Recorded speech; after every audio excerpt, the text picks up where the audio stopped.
Namo good morning. Thanks for joining me for our daily practice check-in. Listen, listen, listen.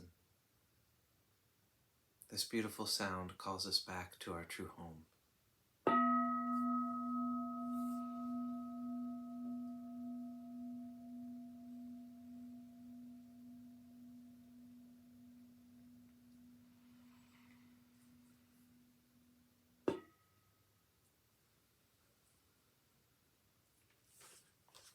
The fourth mindfulness training.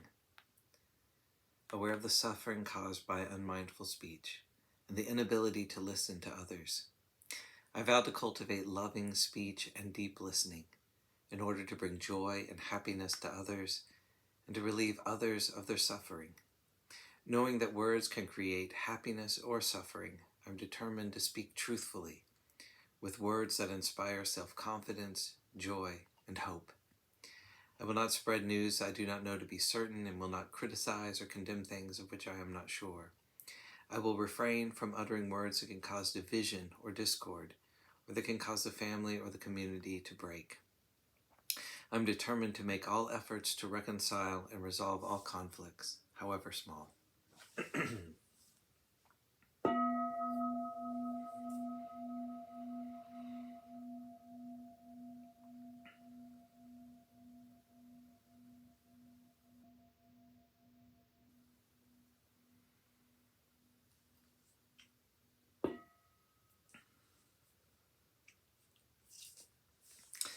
For our Dharma lessons, we're reading Ajahn Chah's book, Everything It's Teaching Us, and we're in the question and answer section of the talk on the Monastery of Confusion. Question: can we focus on the tip of the nose? Answer: that's fine. Whatever suits you, whatever you feel comfortable with and helps you fix your mind, focus on that. It's like this. If we get attached to the ideals and take the guidelines that we are given in the instructions too literally, it can be difficult to understand. When doing a standard meditation, such as mindfulness of breathing, first we should make the determination that right now we are going to do this practice. We're going to make mindfulness of breathing our foundation. We only focus on the breath at 3 points as it passes through the nostrils, the chest, and the abdomen. When the air enters, it first passes the nose, then through the chest, then to the end point of the abdomen. As it leaves the body, the beginning is the abdomen, the middle is the chest, and the end is the nose. We merely note it. This is a way to start controlling the mind, tying awareness to these points at the beginning, middle, and end of the inhalations and exhalations. Before we begin, we should first sit and let the mind relax.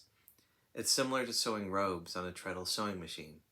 When we are learning to use the sewing machine, first we just sit in front of the machine to get familiar with it and feel comfortable. Here, we just sit and breathe.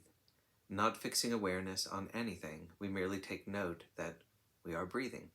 We take note of whether the breath is relaxed or not, and how long or short it is.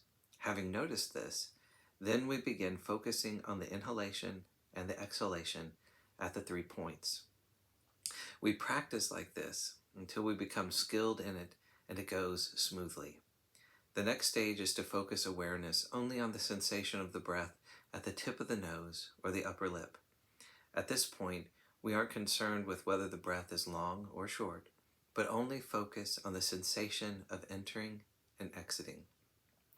Different phenomena may contact through the senses, or thoughts may arise. This is called initial thought, vitakka. The mind brings up some idea, be it about the nature of compounded phenomenon, sankhara, about the world, or whatever. Once the mind has brought it up, the mind will want to get involved and merge with it. If it's an object that is wholesome, let the mind take it up. If it is something unwholesome, stop it immediately. If it is something wholesome, let the mind contemplate it, and gladness, satisfaction, and happiness will come about. The mind will be bright and clear as the breath goes in and out, and as the mind takes up these initial thoughts. Then initial thought becomes discursive thought, vikara. The mind develops familiarity with the object, exerting itself and merging with it. At this point, there is no sleepiness.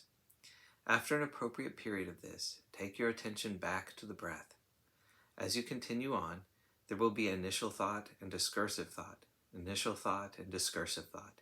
If you are contemplating skillfully on an object such as the nature of sankhara, the mind will experience deeper tranquility and rapture is born. There is the vitakka and vikara, and that leads to happiness of mind. At this time, there won't be any dullness or drowsiness. The mind won't be dark if we practice like this. It will be gladdened and enraptured. This rapture will start to diminish and disappear after a while, so you can take up initial thought again. The mind will become firm and certain with it, undistracted. Then you go on to discursive thought again, the mind becoming one with it. When you're practicing a meditation that suits your temperament and doing it well, then whenever you take up the object, rapture will come about. The hairs of the body stand on end, and the mind is enraptured and satiated. When it's like this, there can't be any dullness or drowsiness. You won't have any doubts. Back and forth between initial and discursive thought, over and over again, and rapture comes. Then there is sukha. This takes place in sitting practice. After sitting for a while, you can get up and do walking meditation. The mind can be the same in the walking. Not sleepy, it has vitakka and vikara, then rapture. There won't be any of the nivarana, and the mind will be unstained. Whatever takes place, never mind. You don't need to doubt about any experiences you may have, be they of light, of bliss, or whatever. Don't entertain doubts about these conditions of mind.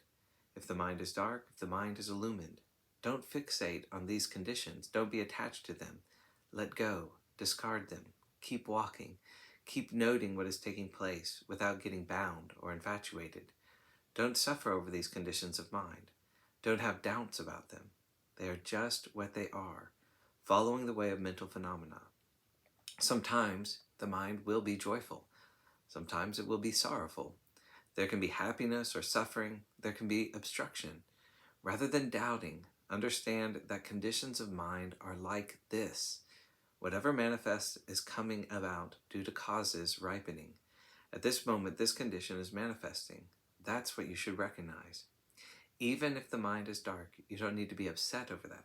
If it becomes bright, don't be excessively gladdened by that. Don't have doubts about these conditions of mind or about your reactions to them. Do your walking meditation until you are really tired, then sit. When you sit, determine your mind to sit.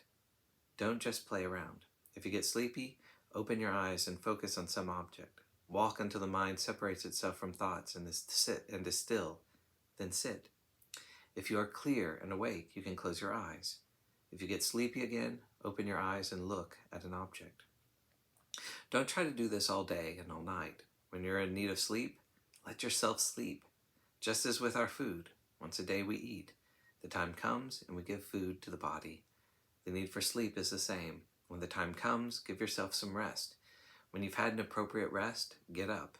Don't let the mind languish in dullness, but get up and get to work. Start practicing. Do a lot of walking meditation. If you walk slowly and the mind becomes dull, then walk fast. Learn to find the right pace for yourself.